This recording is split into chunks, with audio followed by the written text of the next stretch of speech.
bright. Hey everybody, it is Tony and I am back. A couple of months ago, the Vintage Composer put together a video discussing some of the games that he attended throughout his life, and I thought that was a really cool idea. I have many of the ticket stubs from games that I've went to, so I'm going to start with a couple of games my first time in their ballpark. That is the best way to put it. And this first one is Detroit Tigers taking on the Pittsburgh Pirates from 2015. The Pittsburgh Pirates were a 9-3 winner that night. Neil Walker hit a 3-run bomb. And the Tigers were never really in that game. I got this ticket from Brad Osmus. Brad and my boss grew up together in Connecticut, and I asked my boss if he could get Brad Osmus to leave a couple of tickets for me and my wife. My wife is from Dearborn, just right outside of Detroit, and off to Comerica Park we went. My next game, another one of those random games that I went to. First time at Kauffman Stadium. Oakland A's taking on the Kansas City Royals that Sunday afternoon. Oakland was a winner 6-2. Barry Zito was the starting pitcher for the A's that afternoon. He won 6 innings and struck out 6 Royals. The Royals in 2004 were pretty gosh darn bad. Next one for my brothers up north. It's a trip to Toronto. As you'll see in this ticket, there's a theme here, Detroit Tigers. We go see a lot of Detroit Tigers games. This time we went to celebrate Canada Day up there in beautiful Toronto. Don't like the ballpark, love the city. If you've ever been up to Rogers Center,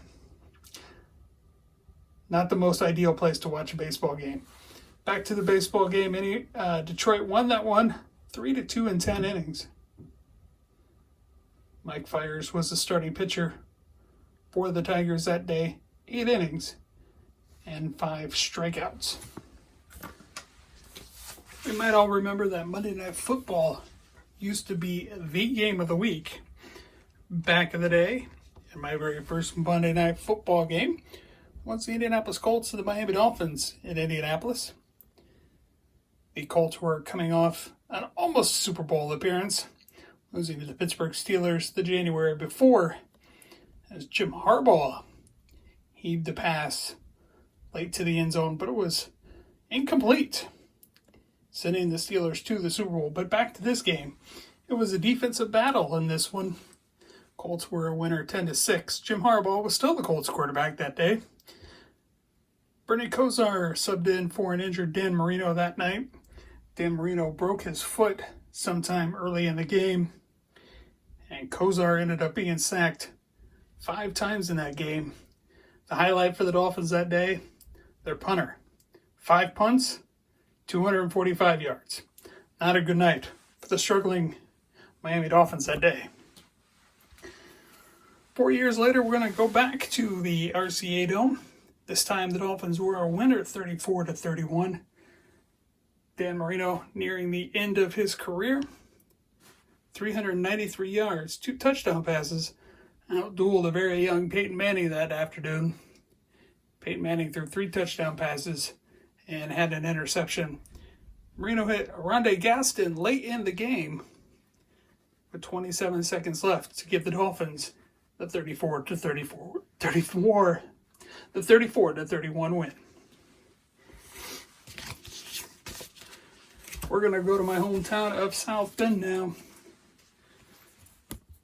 We're going to hit the old exhibition game between the South Bend Silverhawks, then the low A affiliate with the Arizona Diamondbacks. Arizona Diamondbacks were in town for an exhibition game. Remember, a lot of times major league teams would go around playing their affiliates on off days. Most of that game was the AAA team of the Diamondbacks playing the South Bend Silverhawks. Most of the major leaguers were out after taking at a bat 4-2. Robin Yount, who was a coach for the Diamondbacks that afternoon, got an at-bat. Randy Johnson, Luis Gonzalez, Jay Bell, Matt Williams, and many others made sure to sign autographs for many of the fans waiting for them throughout the night. Even in game, they would stand by the railing and sign for as many people as possible. Next one. South Bend Silverhawks took on the Battle Creek Yankees. What's the deal with this May 24, 2004 ticket? That's $1 night. Battle Creek Yankee hurler Elvis Quezada threw a no-hitter. It's the first no-hitter I saw. The other no-hitter I saw was a couple of years ago. Potomac Nationals tossed that one. But in this game, Elvis Quezada, 9 innings, 11 strikeouts, 4 walks. Also playing that day, future major leaguer Melky Cabrera saw some action that night.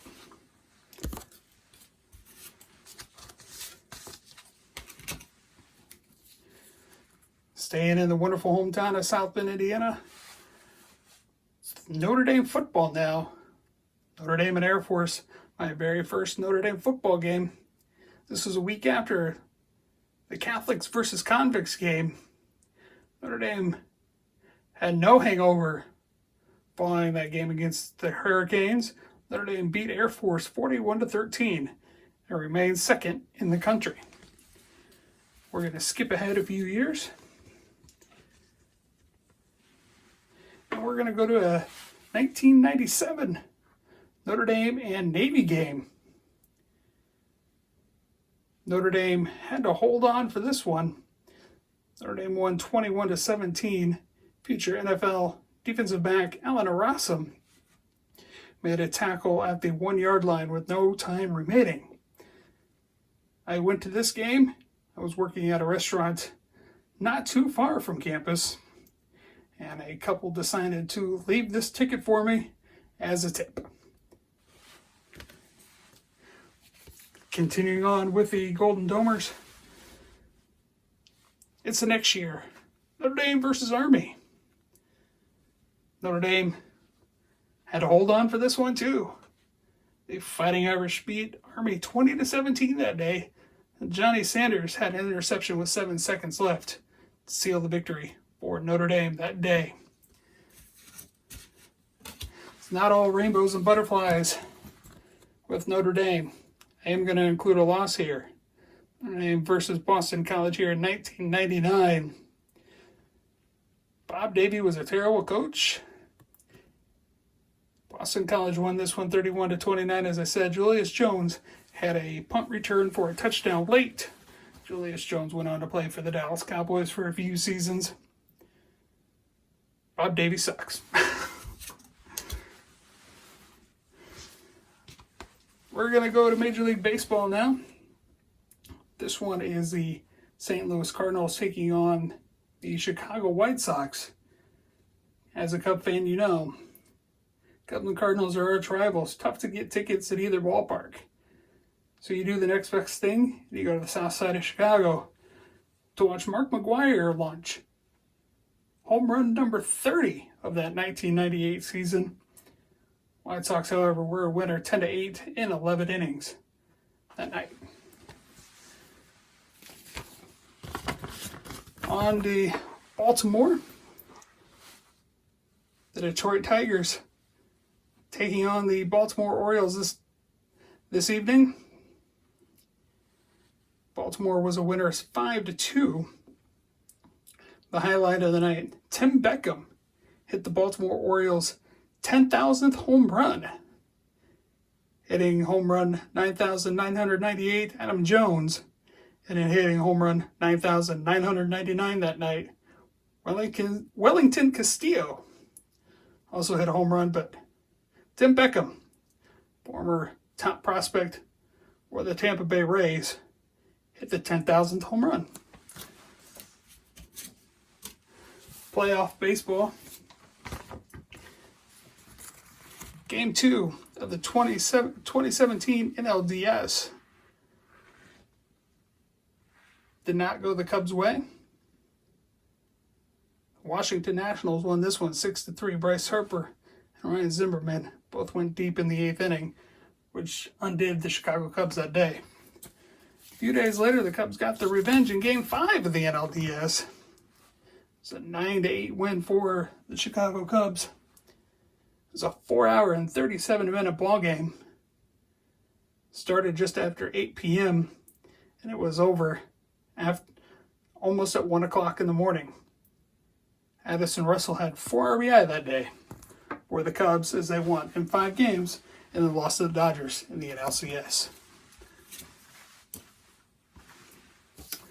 Last one is Max Scherzer's 20K game. Nationals were taking on the Detroit Tigers that evening. It was also Bryce Harper bobblehead night. Nats won 3-2. Scherzer fan 20. Victor Martinez had 3 hits for the Tigers. Scherzer line that night, 6 hits, 2 runs, and 20 strikeouts. Didn't feel like 20 strikeouts giving up that many hits and 2 runs. As I've seen Kerry Wood's 20 strikeout game, completely different. So I hope you enjoyed this trip down my memory lane, as I've enjoyed bringing it to you. Next time, I'll bring you some of the concerts I've gone to.